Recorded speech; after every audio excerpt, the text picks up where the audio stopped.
करायचं सांगा. येस म्हणून तर म्हटलं अतिशय महत्त्वाचा विषय आहे. हेडलाईन्स मध्ये घ्या, लाईव्ह टाका. येस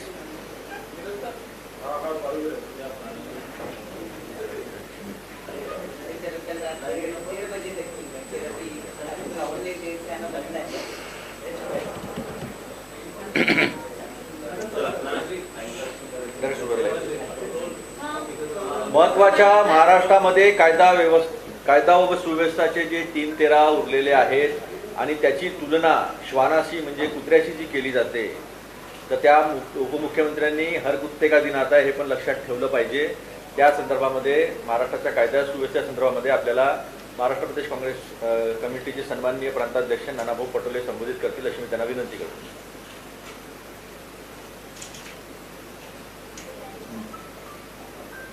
छत्रपती शिवाजी महाराजांच्या महाराष्ट्राला काळीमा लावण्याचं पाप भाजपप्रणीत जे महाराष्ट्रातलं एकनाथ शिंदे, फडणवीस, अजित पवारांचं जे सरकार आहे, येड्याचं सरकार आहे, या सरकारने महाराष्ट्राची प्रतिमा मलिन केली. सरकार आपल्या दारी असं सांगून गुंडांना सोबत घेऊन आता या राज्याच्या लोकांना गोळ्या मारण्याचं पाप हे सरकार करते आहे. पक्ष चोरणं, आमदार चोरणं, खासदार चोरणं हे सगळं या सत्तेच्या भरोश्यावर या लोकांचं चाललेलं आहे. पण सत्तेचा अर्थ डाका आणि चोऱ्या करणं नसते. सत्तेचा अर्थ हा जनतेला सुरक्षितता देणं, सगळ्यांना समान न्याय देणं हा सत्तेचा अर्थ असतो. पण भाजपनी सत्तेचा जो दुरुपयोग केलेला आहे त्या दुरुपयोगाचा आम्ही निषेध करतो. आणि जे सातत्यानं आमदार असतील त्यांचे गोळ्या मारतात आहे पोलीस स्टेशनमध्ये. कालची घटना तर अजून भयावह आहे. जळगावमध्ये झालेली घटना आपण पाहिलेली आहे की त्यांच्या भाजपच्याच नगरसेवकांना गोळ्या मारल्या गेलेल्या आहेत.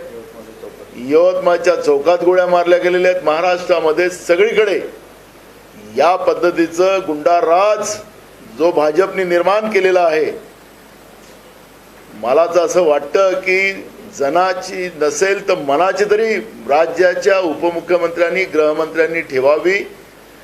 ते लोकांच्या मृत्यूंना, त्यांच्या अकार्यक्षमतेला ते लोकांना सांगतात की कुत्रा गाडीच्या खाली आला आणि मेला तरी ते गृह खात्याची जबाबदारी आहे. या पद्धतीचं टोलवाटोलवी करण्याचा अधिकार तुम्हाला दिलेला नाही. बेजबाबदार अशा पद्धतीचं वक्तव्य करून महाराष्ट्राची जी दुर्गती आपण केलेली आहे, कायदा सुव्यवस्थेचे 3-13 वाजवलेले आहेत, याच्यापासून तुम्हाला पळता येणार नाही.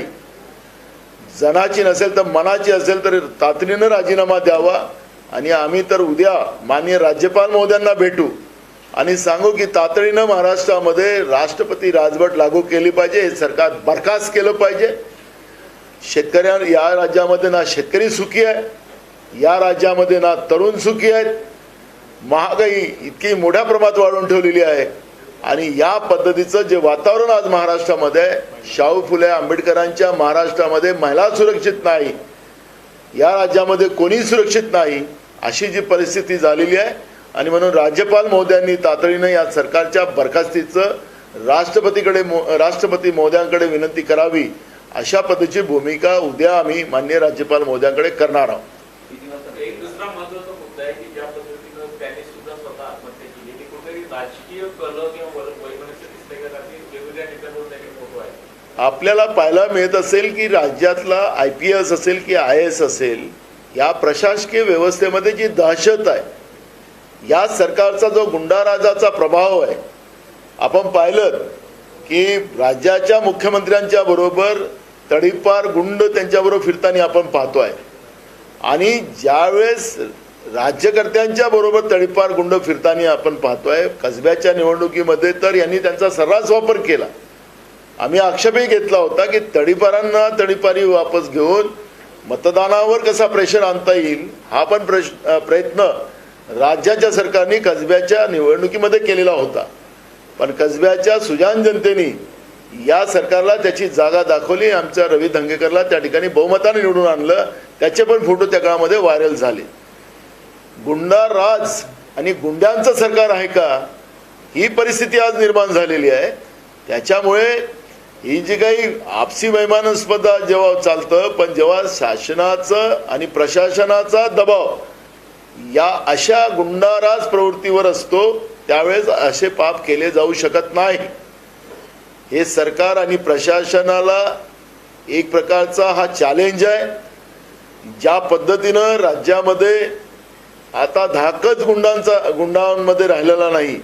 मी नागपूरच्या अधिवेशनामध्ये सांगितलं होतं की अवैध हत्यारं मोठ्या प्रमाणात नागपूर शहरामध्ये, ज्या राज्यामध्ये गृहमंत्री आहे, सगळ्यात जास्त अवैध हत्यारं नागपूरमध्ये आहे.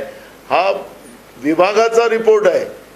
2 नंबरमध्ये ठाणे आहे, 3 नंबरमध्ये मुंबई येतो आणि 4 नंबरमध्ये पुणे येतात. आणि महाराष्ट्राच्या या प्रमुख शहरामध्ये या पद्धतीचं अवैध हत्यारं बाळगणं, आणि आता तर एकनाथ शिंदे मुख्यमंत्री झाल्यानंतर आपल्या खिरापतीसारख्या लोकांना बंदुकीच्या लायसन्स दिले जातात आहेत. म्हणजे आखरी सरकार काय या राज्यामध्ये गुंडाराजची निर्मिती करून या महाराष्ट्राच्या प्रतिमेलाच आणि छत्रपती शिवाजी महाराजांच्या विचाराला संपुष्टात आणण्याचं पाप जे करतात आहेत, महाराष्ट्राची जनता यांना माफ करणार. संजय राऊत यांनी सुद्धा म्हटलं की केवळ गृहमंत्री असतील किंवा मुख्यमंत्री असतील यांच्यावरती कारवाई व्हायला पाहिजे आणि हे सर्व जे अपयश जे आहेत ते नरेंद्र मोदी आणि अमित शहांचं आहे. बिलकुल आहे की जे काही केंद्र सरकार गेल्या 10 वर्षामध्ये सामान्य जनतेला लुटून मूठभर उद्योगपतींना मोठं करून ज्या पद्धतीनं वागते आहे, जनतेच्या पैशाची उधळपट्टी ज्या पद्धतीने चाललेली आहे आणि पैशाच्या आणि केंद्रीय तपास यंत्रणेच्या माध्यमातून जो दुरुपयोग केला जातो आहे तेही आपण पाहतोय. त्याचा असर पूर्ण राज्यात येत आहे. म्हणजे आसामचे मुख्यमंत्री सांगत असतील की या मागास समाजाचा जन्म आमच्या उच्चवर्णीयांची सेवा करण्यासाठी झालेला आहे, असं जेव्हा एका राज्याचा मुख्यमंत्री म्हणत असेल आणि त्यावेळेस आमचे राष्ट्रीय अध्यक्ष मल्लिकार्जुन खरगेजी राज्यसभेमध्ये म्हणत असतील की त्या मुख्यमंत्र्यावर तातडीनं कारवाई केली पाहिजे, त्यांनी संविधानाचं उल्लंघन केलं, त्यावेळेस देशाचे प्रधानमंत्री तिथं हसतात आहेत. याचा अर्थ काय समजला पाहिजे की या व्यवस्थेला, भाजपच्या मानसिकतेची ओळख प्रधानमंत्र्याच्या हसण्यातून त्या ठिकाणी स्पष्ट होते की या देशामध्ये आता बहुजनांना जगण्याचा अधिकार नाही, मुठभर लोकांना जगण्याचा अधिकार आहे. हाच त्याचा संदेश देण्याचं काम त्या ठिकाणी झालेलं आहे. त्याच्यामुळे ही मानसिकता एकदम क्लिअर आहे आणि ती मानसिकता आपण ओळखतोय. मोठा आरोप केलेला आहे हत्या प्रकरणी की यामध्ये सत्ताधारी पक्षाचा पूर्वनियोजित गट आहे, सत्ताधारी पक्षाचा महिला किंवा पुरुष प्रवक्ता यांचा हात या गटामागे आहे असा स्पष्ट आरोप ते करतात. कुठल्या वडेट्टीवारांनी आरोप केला आता जो गोळीबार झाला आहे त्या संदर्भात त्यांनी म्हटले की सत्ताधारी पक्षाचा महिला किंवा पुरुष प्रवक्ता या पाठीमागे आहे असेल. विरोधी पक्ष नेत्यांजवळ तशी कुठली माहिती असेल, त्याच्या आधारावर त्यांनी बोलले असेल.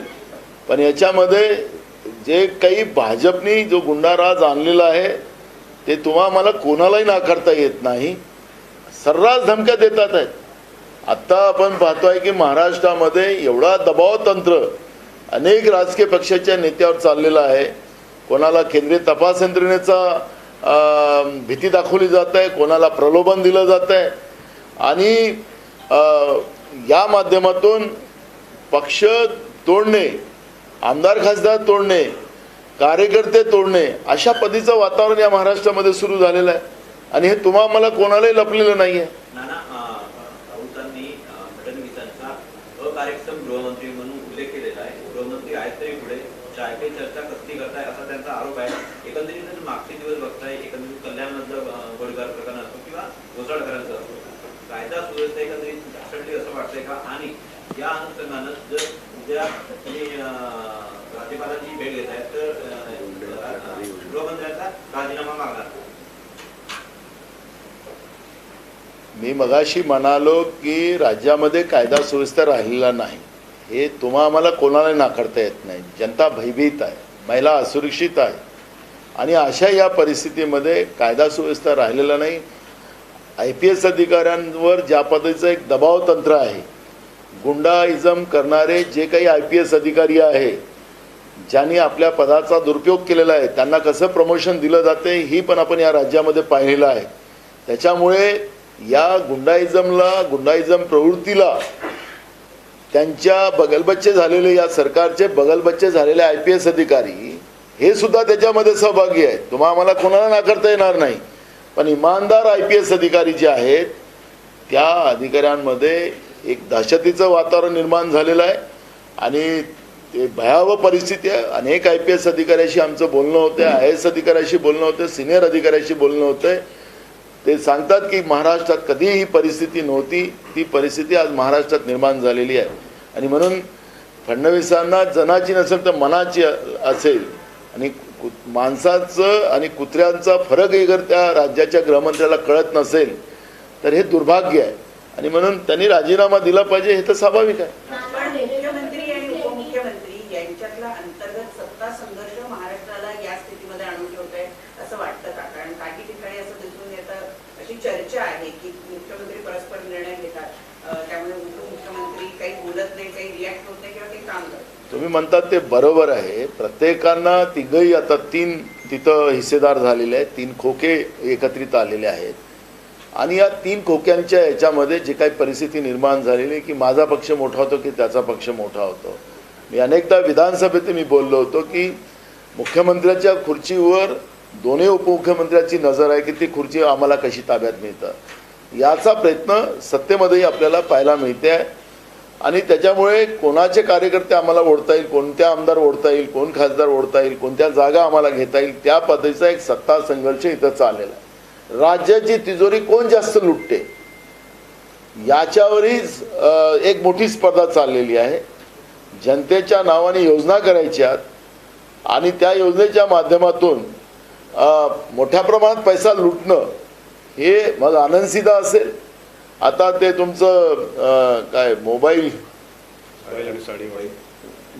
असेल, साड्या असेल, मोठ्या प्रमाणात लूट त्या ठिकाणी चाललेली आहे. सरकार आपल्या दारीच्या नावानं जिल्ह्याच्या जो DPDCचा फंड असतो, जिल्हा विकासाचा निधी असतो, त्याच्यातले 3-3, 4-4 कोटी रुपये यांनी त्यामध्ये खर्च केलेला आहे. आणि ते आपल्या बगलबच्च्याला कसं लुटून देता येईल याच्यावर त्यांची एक मोठी स्पर्धा चाललेली आहे. आणि हा लूटपाटमध्ये आणि सत्ता संघर्षामध्ये जनता वाऱ्यावर आणि या गुंडाराजचा प्रभाव त्या ठिकाणी आपल्याला जास्त पाहायला मिळतो आहे आणि हे वास्तविकता आहे. नाना उपमुख्यमंत्री यांनी श्वानाची तुलना केली. दुसरीकडे सकाळी अजित पवार देखील बोलले की आता विरोधकांना ऐती संधी मिळालेली आहे सत्ताधाऱ्यांवर टीका करण्यासाठी. मात्र असं असताना देखील उल्हासनगरमध्ये ज्यांनी गोळीबार केली ते आमदार गायकवाड भाजपचे यांचा राजीनामा अद्यापही घेतला गेलेला नाहीये त्याच्या पक्षाकडून. कशा प्रकारे तुम्हाला काही दिवसांनी गणपत गायकवाडांचं भाजपमध्ये प्रमोशन झालेलं पाहायला मिळणार आहे. कारण की इथं जो तडीपार माणूस असतो त्याला जास्त महत्त्व असतो. जो जास्त गुंडाराज करेल त्याचं जास्त महत्त्व आहे. त्यामुळे या भाजपचं जो खरी असली चेहरा आहे तो लोकांच्या समोर आलेला आहे. त्यामुळे त्याचा राजीनामा नाही, त्याचं उलटा प्रमोशन हे BJP करतील ही त्यांची मानसिकता आहे. चंद्रशेखर बावनकुळे यांनी तुमच्या राजीनाम्याची मागणी केलेली आहे. ते म्हणतायत की OBC आणि मराठा हे जे काही चाललेलं आहे, तुम्ही OBC नेते स्वतःला म्हणवता आणि अशा पद्धतीनं तर राजकारण सुरू असताना खरं तर तुम्ही राजीनामा दिला पाहिजे. ज्या पद्धतीनं विरोध तुमच्याकडनं अपेक्षित आहे तसा विरोध होत नाही. मला एक कळत नाही, पागल झाले ते लोक. पागल लोकांच्या गोष्टी इकडे आमच्याकडे करू नका. मला एक सांगायचं, सरकार राज्यात माझं नाही, सरकार केंद्रात माझं नाही, माझ्या पक्षाचं नाही. हे OBC मराठा वाद फडणवीसांनी निर्माण केलेला आहे. हे मराठा पण म्हणतात आणि OBC पण म्हणतात, हे जाहीरपणे म्हणतात ते लोक.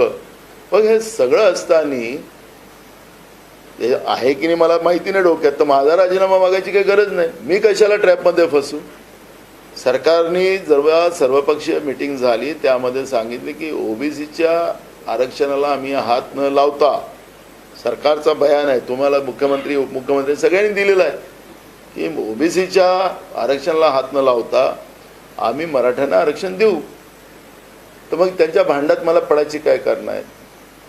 म्हणून मी म्हटलं की पागल लोकांच्या गोष्टी इकडे करून ज्याला काही महत्त्वच नाही, आणि त्यांचं महत्त्व काय आहे त्या भाजपमध्ये मला त्यांच्यापेक्षा जास्त मला माहिती आहे. त्याच्यामुळे मी त्यांच्यावर प्रतिक्रियाच देणार नाही, आणि ते काही माझ्या याच्यात नाही आहे. माझ्या निशाण्यावर जसं आज ते मोर्चे काढतात आहेत राहुल गांधींच्या विरोधात, किती वर्ष काँग्रेस, नेहरूजी, गांधीजी यांच्यावर ते मोर्चे काढतील, त्यांच्या विरोधात बोलतील, हे आता जनताच त्यांना प्रश्न विचारते. 10 वर्ष तो तुमचं सरकार झालं.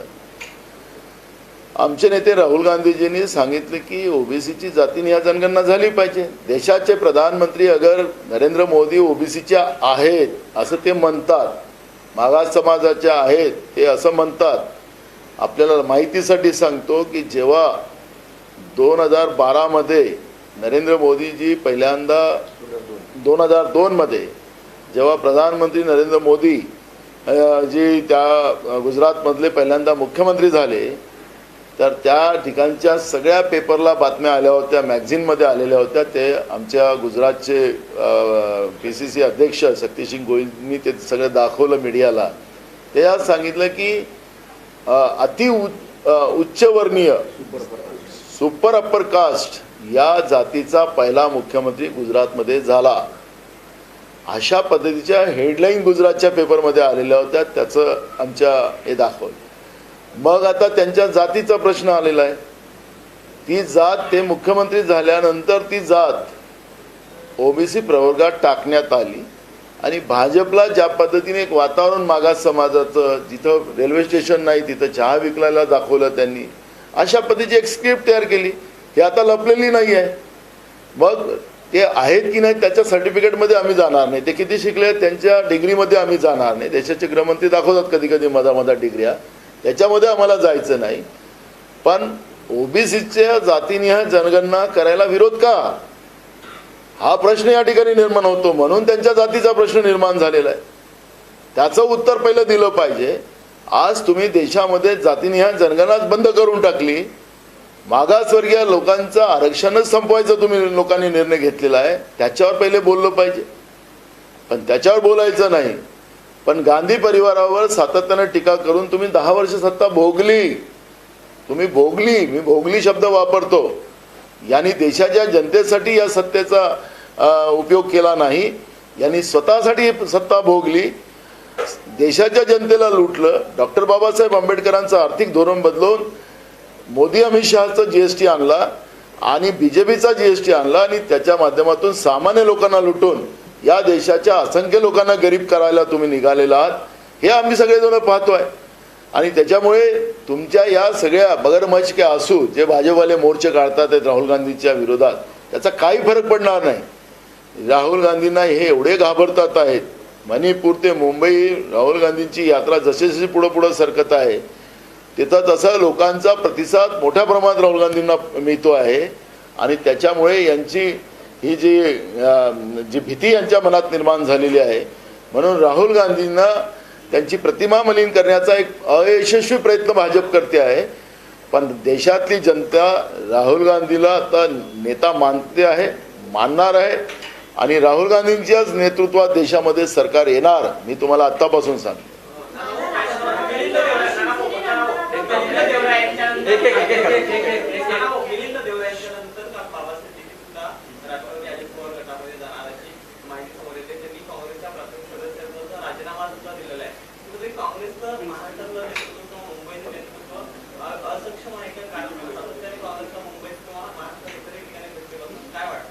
बघा, काही नेत्यांचं व्यावसायिक दृष्टिकोन असतो, काही लोकांना पक्ष दृष्टिकोन असतो. हे दोन फरकत असतात. आणि आता भाजप असेल, त्यांच्यासोबत असलेले 2 पक्ष असतील, स्वतःचं काही स्कोप आहे नाही तर प्रलोभन देऊन की आम्ही जे लुटमार करतो त्या लुटमारमध्ये सहभागी व्हा. तर काही लोक चाललेत प्रलोभनात, काही लोक केंद्रीय तपास यंत्रणेचा जो दुरुपयोग होत आहे त्याच्यामध्ये चाललेला आहे. तर त्याला काँग्रेसला कुठलाही फरक होणार नाही, त्याची काळजी करू नका. मी तुम्हाला बाजूच्या तेलंगणाचं उदाहरण सांगतो. आमच्या काँग्रेस पक्षाच्या चिन्हावर निवडून आलेले अनेक आमदार, तिथले जे मुख्यमंत्री होते, काय नाव त्याचं, KCR चंद्रशेखर राव त्यांनी घेऊन गेले होते. आमचे 4-5च आमदार वाचले होते. आम्ही नवीन लोकांना संधी दिली, बहुमतानं सरकार आमचं आलं. त्याच्यामुळे ही जी सगळी व्यवस्था आहे त्यांनी करावी. त्यांच्याजवळ आता सत्ता आहे, सत्तेचा दुरुपयोग BJP करते हे तर सगळ्यांनाच कळतं. पण बाबांचं जे प्रमाणे वक्तव्य होतं की न बोललेलं बरं, मौनच बरं, असं एकंदरीत एक सूचक वक्तव्य पुन्हाटीमध्ये होतं. कोणाचं? बाबा सिद्दीकर ते आम्हाला आता आमच्या पक्षाचे राहिलेच नाही, त्याच्यामुळे आम्हाला काही त्यांच्याबद्दल. आमची 15 लोक जवळपास लाईन मध्ये आहेत पक्ष प्रवेशाची. अरे आम्ही सांगितलं ना तुम्हाला, जे काही प्रलोभन देत आहे तुम्हाला सगळ्यांनाच कळत आहे. नाही झालं तर EDCBची कशी भीती दाखवते तेही तुम्हाला कळत आहे. त्याच्यामुळे आम्हाला त्याच्यात फार काही त्याला जायचं नाही आहे. या सगळ्या याच्यामुळे काँग्रेसचाच फायदा होणार आहे. आणि तुम्हाला सांगतो महाराष्ट्रामध्ये बहुमतानं काँग्रेसच येणार, कारण की जनतेचा विश्वास हा काँग्रेसच्या प्रती आहे. आणि मी स्वतः आता काल आजच दौऱ्यातून आलो, त्यामुळे मी सगळीकडे फिरत असताना जो काही लोकांचा कौल आपल्याला पाहायला मिळत आहे हाताच्या पंजावर आहे. आणि त्याच्यामुळे काँग्रेसचा विचार हा लोकांनाच तारू शकतो, ही भूमिका आता जनतेची झालेली आहे. त्याच्यामुळे आम्हाला या सगळ्या याच्यामध्ये दबाव तंत्राच्या आणि प्रलोभनाच्या याच्यामध्ये जे कोणी जातील त्याच्यावर फार काही प्रतिक्रिया आम्हाला द्यायचं काही कारण नाही.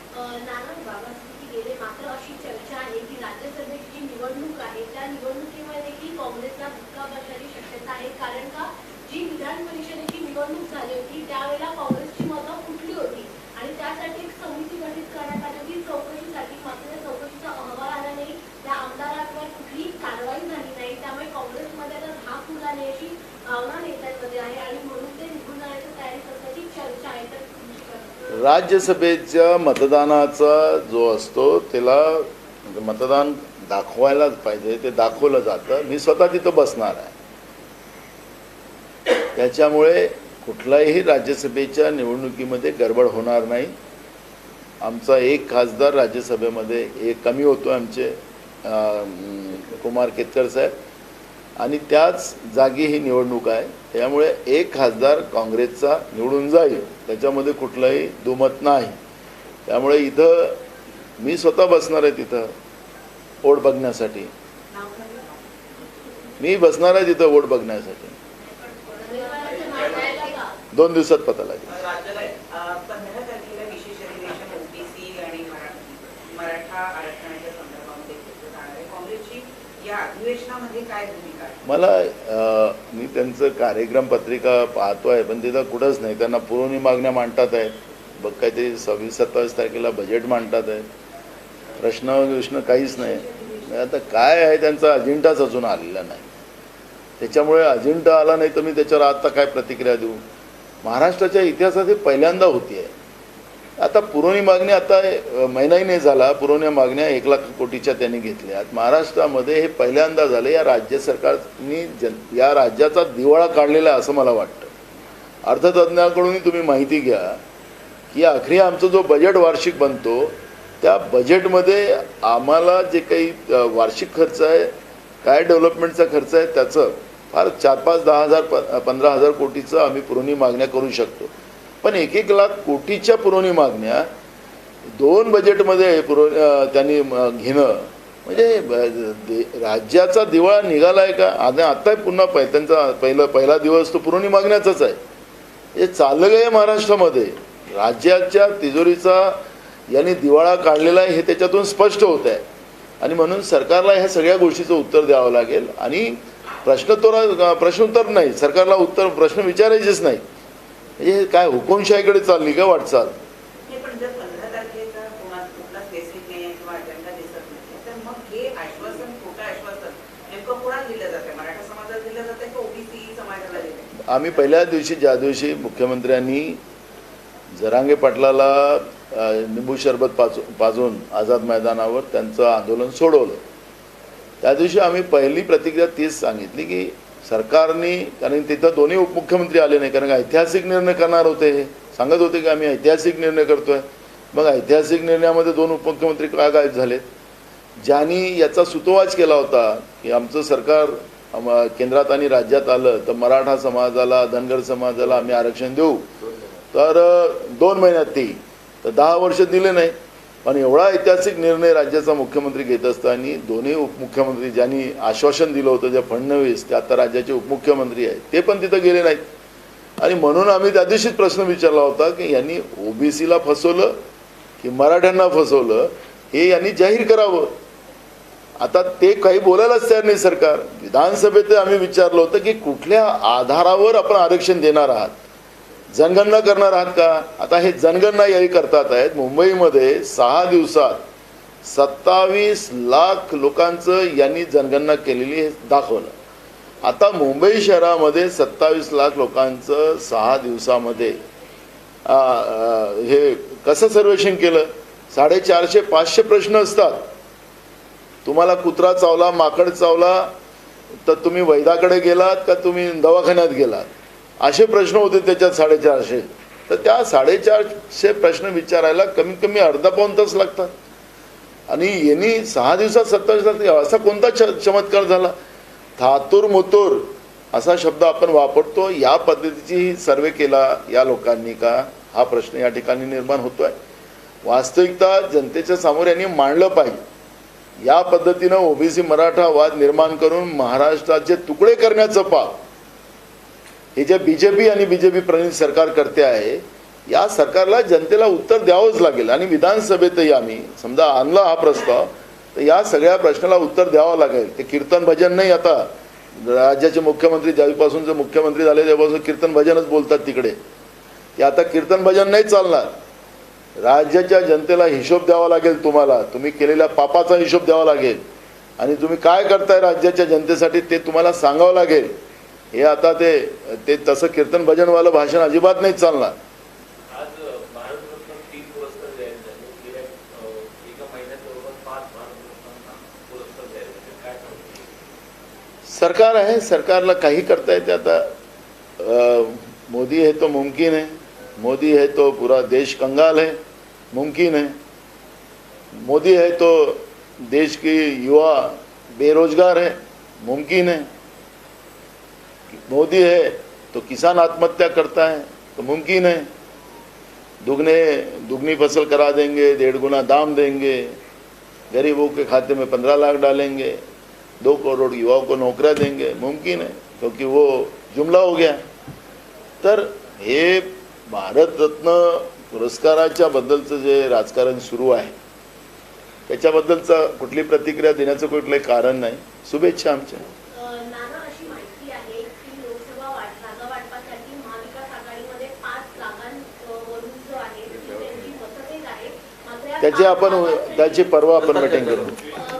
पुढची भेट कधी होणार आहे? आपली रोजच होणार आहे. परवा भेट आहे. महाविकास आघाडीच्या नेत्यांची आणि आंबेडकरांची भेट बैठक कधी होणार आहे? तारीख कधी? आंबेडकर साहेबांनी जे 25 प्रश्न आम्हाला जे जनतेच्या दृष्टिकोनातून दिलेले आहेत ते ऑलरेडी आमचे आहेच, पण आता तेच प्रश्न त्यांनी दिलेले आहेत. त्याच्यामुळे आंबेडकर साहेबांचं म्हणजे प्रकाश आंबेडकर साहेबांचं आणि आमचं जनतेच्या बद्दलची जी काही जे त्यांना गॅरंटी द्यायची आहे त्याच्याबद्दलचं आमचं एकमत झालेलं आहे. उद्या त्याबद्दलची चर्चा पुन्हा आम्ही करू. पण ते प्रश्न आम्ही सगळे मान्य केलेले आहेत. ऑलरेडी आमची पण भूमिका तीच आहे आणि त्याच्यामुळे त्याला काही दुमत राहिलेलं नाही. आता त्याबद्दलची चर्चा उद्या प्रभारी येतात आहेत. उद्या आम्ही आमच्या सोबतच्या पक्षांशी चर्चा करणार आहोत आणि त्याच्यानंतर तातडीनं या जागा वाटपाचा जो आहे थोड्याशा त्या सगळ्या जागेच्या बद्दलचा निर्णय केला जाईल. आम्ही आज आता सगळ्यांशी चर्चा करतो आणि त्याच्यानंतरच निर्णय करू. एकटं जायचं की सगळ्यांना घेऊन जायचं ते आता संध्याकाळपर्यंत निर्णय करू.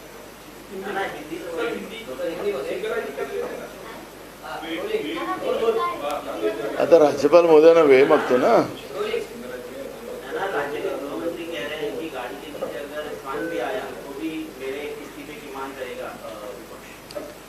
उनको इंसान और कुत्ते का फर्क नहीं समझता हो तो ये दुर्भाग्य है महाराष्ट्र के जैसे राज्य का.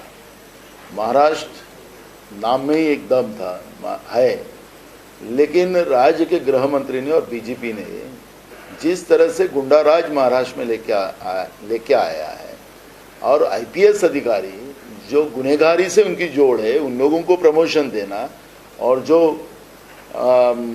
जो कानून व्यवस्था मजबूत रखने वाले ईमानदार आईपीएस अधिकारी जो थे उनको कैसा दबाया गया वो भी महाराष्ट्र देख रहा है। इसलिए गुंडाराज जिस तरह से महाराष्ट्र में फैला, उनके विधायक खुद भाजपा के पुलिस स्टेशन में जाके वहाँ फायरिंग कर रहे हैं, 5-5 गोलियां चला रहे हैं वहाँ पर, वो सीसीटीवी फुटेज में पुलिस स्टेशन के सामने आए हैं।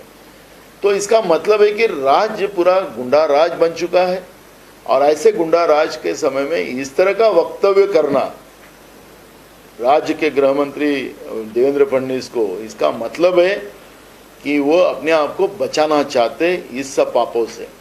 उनका एक में वो लक्ष्य है कि दूसरी की पार्टियां तोड़ो, उनके घर बर्बाद करो, उनके सांसद चुराओ, उनके एमएलए चुराओ, एक में और उनके कार्यकर्ता चुराओ, यही एक में उनका काम चल रहा है। सत्ता ये लोगों के लिए होती है, लोगों की सुरक्षा के लिए होती है, तो उसके तरफ उनका ध्यान नहीं है। और ऐसे समय में इस तरह का वक्तव्य कर कर अगर इंसान मर रहे हैं और उसको कुत्ता बोला जाता हो तो इंसान का अपमान करने का अधिकार देवेंद्र फडणवीस को नहीं दिया गया है। और इसलिए अगर उनकी नीयत अगर साफ है, जनता का अगर डर उनके मन में नहीं लेकिन उनके दिल का डर उनके इसमें हो, थोड़ी भी होगी यहाँ पर, तो वो रिजाइन करे और वो खुद ये जवाबदारी ले कि खुद मैं महाराष्ट्र की कानून व्यवस्था संभालने में असमर्थ हुआ हूँ, ये माफ़ी मांगना चाहिए इस राज्य की जनता से उनने ये बोलकर, और खुद इस्तीफा देना चाहिए, ये मांग हमारी है। और हम कल महामहिम राज्यपाल महोदय जी के पास जाएंगे और राज्यपाल महोदय जी को महाराष्ट्र में जो स्थितियाँ चल रही है, किसानों की आत्महत्या बड़े पैमाने में चल रही है, युवाओं की आत्महत्या चल रही है, महंगाई की वजह से परेशानी है, और राज्य में जो गुंडा राज सरकार ने बनाया है, क्योंकि राज्य के मुख्यमंत्री के साथ पूरे तड़ीपार लोगों को बड़ी फौज उनके सामने दिखती है, उनको सुरक्षा दी गई है, उनको 2-2 पुलिस उनको अलग से दी गई है स्टेनगन के साथ, गुंडा लोगों को, तड़ीपार लोगों के लिए उनकी ताकत उन लोगों ने बढ़ा के रखी है। मंत्रालय में भी उनको एकदम एक्सेस रखा है। और आज यहाँ स्थिति ऐसी है कि शिवसेना जो शिंदे के हो, बीजेपी वाले हो, जो पद पे नहीं है, एमएलए भी नहीं है, ऐसे लोगों को भी Y+ सुरक्षा देकर पुलिस पूरे उनके पीछे लगाई गई है, तो जनता असुरक्षित हो गई है। और ऐसे समय में इस तरह का वक्तव्य कर कर इंसानियत खत्म करने का पाप अगर देवेंद्र फडणवीस करना चाहते तो महाराष्ट्र की जनता उनको माफ नहीं करेंगे। अगर इसलिए हमने कहा कि थोड़ी भी बच्ची हो तो इस्तीफा दे दे, यही मांग कांग्रेस पार्टी यहाँ करती है।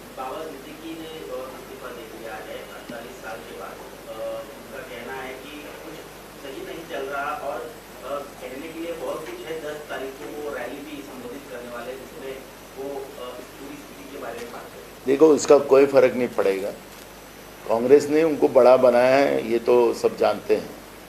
उनकी क्या स्थिति थी पहले की, थोड़ा इतिहास वो भी निकाल लीजिए, लेकिन मैं जो बात नहीं करना उस विषय पे, क्योंकि वो अब कांग्रेस पार्टी में नहीं रहे, तो ऐसे लोगों के बारे में बात करने का कोई मतलब नहीं होता। नीतीश कुमार एनडीए में शामिल हो गए हैं जब कर्पूरी ठाकुर को भारत रत्न दिया गया, अब और 3 भारत रत्न दिए गए हैं, और चौधरी चरण सिंह का भी इसमें नाम है। क्या जयंत चौधरी बीजेपी में आए, उनके साथ शामिल हो गया, इसलिए इस तरह का निर्णय लिया जा रहा है? सिर्फ पॉलिटिकल लोगों को भारत रत्न सरकार क्यों दे रही है? या सत्ता में आने के लिए भारत रत्न जैसे अवार्ड का दुरुपयोग हो रहा है? देखो, मोदी है तो मुमकिन है, जिस तरह से चुनाव के समय में नारे लगे जाते हैं तो उसी का असर आप लोग देख रहे हैं। मैं किसको भारत रत्न दिया वो सरकार का अधिकार है, वो इंसान को कुत्ता बोलते हैं वो लोग, तो वो मैं उस वक्त में मैं नहीं जाना चाहता, हमारी शुभेच्छा है। लेकिन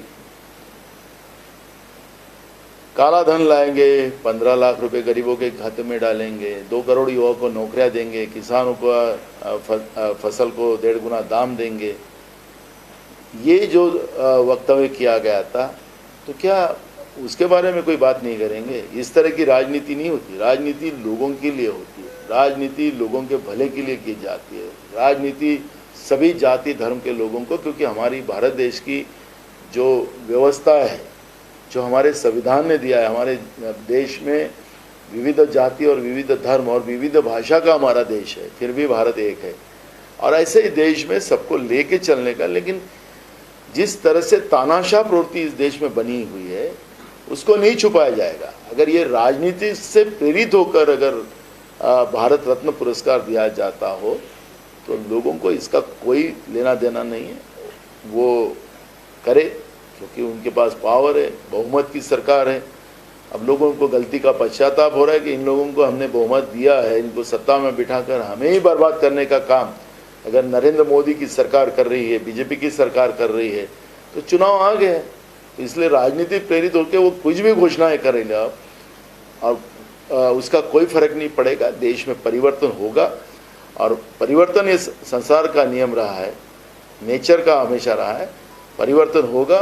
राहुल गांधी जी के नेतृत्व में देश में सत्ता बनेगी, कांग्रेस के नेतृत्व में सरकार बनेगी।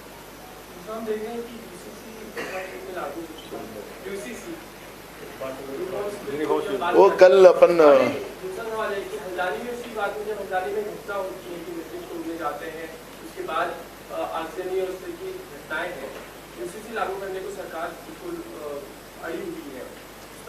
सरकार कुछ भी कर सकती है। हमने कहा ना, आपने ही सवाल पूछा कि राजनीति प्रेरित होकर वो भारत रत्न पुरस्कार दे रहे हैं, तो सरकार कुछ भी कर सकती बहुमत के आधार पर। करने के लिए किसने रोका है उनको? वो तो डरा क्यों रही है कि हम ऐसा करेंगे, हम ऐसा करेंगे? क्यों डरा रही है? डरा के क्या जताना चाहती है सरकार? जो करना है सरकार ने, अब देश को बेचना तो बचा नहीं। 2 लाख करोड़ का कर्जा तो कर दिया देश के ऊपर। जीएसटी से जो पैसा लेके गए वो कहाँ पैसा गया उसका हिसाब देने को तैयार नहीं। उसकी भी श्वेत पत्रिका निकाले ना सरकार उसकी श्वेत पत्रिका निकालेंगी नहीं। देश की जनता को तबाह करके रखा है देश के ऊपर। जो कांग्रेस 60 साल अगर देश में सत्ता है तो 55,000 करोड़ का कर्जा था, लेकिन अभी 2 लाख करोड़ का कर्जा अगर सरकार ने किया है, केंद्र सरकार ने, कहाँ पैसा गया? 205 लाख का करोड़ का कर्जा उन लोगों ने किया है, तो सरकार ने उसका जवाब देना चाहिए। यूसीसी अगर बीजेपी शासित राज्यों में आता है, यहाँ पर भी बीजेपी प्रणीत सरकार है, वो अगर लाते हैं, इस पे चर्चा होती है, तो कांग्रेस की क्या भूमिका हो सकती है? देखो, उसका जब बिल आएगा तब उस पर चर्चा शुरू होगी। ये हम गए साल भर से हम सुन रहे हैं। सरकार उसका सादा एक प्रस्ताव भी पार्लियामेंट में नहीं ला रहे। और उनको जो पाप करना था तो हमारे 156 एमएलए मतलब मेंबर ऑफ पार्लियामेंट को निलंबित किया और फिर चुनाव आयोग का बिल पारित कर लिया। कई ऐसे उनको जो काले करतूतें करनी थी वो तो उन लोगों ने किया। तो सरकार एक बार क्या करने का सरकार ने करना चाहिए ना। तो सरकार ने प्रस्ताव तो लाना चाहिए कि क्या करना है और उसमें डिबेट होना चाहिए। लेकिन सरकार डिबेट से भागती है। सरकार हमेशा डिबेट से भागती रही। प्रधानमंत्री तो अभी मुझे पहली बार पार्लियामेंट में ज़्यादा दिखे, क्योंकि ये आखिरी टर्म है उनका, ऐसा लगा ये इस बार। नहीं तो वो पार्लियामेंट में भी नहीं जाते थे। पहली बार वो मीडिया के सामने आते हुए देखा था मैंने, पर वो तुमको सवाल पूछने का अधिकार नहीं दिया था, वही बोल के गए थे। सर, आज तक का सर्वे है mood off the nation. Maharashtra में जो आंकड़े सामने आ रहे हैं, महाविकास आघाड़ी 26 सीटें दिखा रही है, जबकि महायुति की 22 सीटें हैं। इतना गठजोड़ बंधन कर भी कुछ फायदा होते नजर नहीं आ रहा।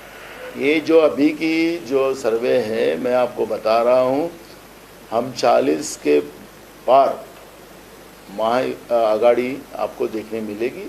और महाराष्ट्र का जो पिक्चर है एकदम क्लियर है।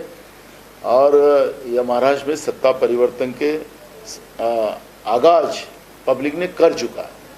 सीट बंटवारा नहीं हो रहा, लेकिन 40 पार की घोषणा आप कर रहे हैं। तुम देखो क्या क्या होता है। अभी हमने कहा है ना, हमें पता है, बाहर थोड़ी बताएंगे। युति में, महायुति में कितनी मारामारी चल रही है, क्या क्या हो रहा है। आपने ही सवाल पूछा था। या तो अभी तिजोरी लूटने का चल रहा है, फिर कुर्सी का चलेगा, अभी बहुत सारा है। अभी तुम आगे आगे देखो क्या क्या होता है महायुति में। प्रकाश अम्बेडकर कभी भी नाराज नजर आते हैं। मैंने कहा ना, प्रकाश अम्बेडकर जी ने कल जो इस बात को कहा कि हमने जो प्रस्ताव दिया है, ऑलरेडी हमारा भी प्रस्ताव वही था, अब हमारा एक मत हो गया। वही बात हम चाहते हैं और कुछ और बातें इन्वॉल्व करना है, क्योंकि हम लोग हमारी पब्लिक हियरिंग भी चालू हो गई है। हमारे पूर्व केंद्रीय मंत्री पी चिदम्बरम जी, इनके नेतृत्व में पूरे देश में हर राज्यों में जाकर मैनिफेस्टो की तैयारी शुरू हो चुकी है। पब्लिक की भावनाओं को वहाँ पे आदर किया जाएगा, उसी आधार पर इस देश का हम मैनिफेस्टो बनाएंगे। जो प्रकाश आंबेडकर जी ने हमारे पास प्रस्ताव दिया था ऑलरेडी हमारे पास था, और इसलिए मैंने कहा कि हमारा एक मत हो गया है उनका मैनिफेस्टो के आधार पर। वो पूरी जो उन लोगों ने जिस तरह से सरकार आने के बाद हमें क्या करना है, तो वो बात और उनके और हमारे बातों में कोई फर्क नहीं है, हम एक साथ हैं। और अब सीट शेयरिंग के मैटर में भी हम चर्चा करेंगे। नाना फडणवीसांना वारंवार दिल्लीत आल्यावर दुसरे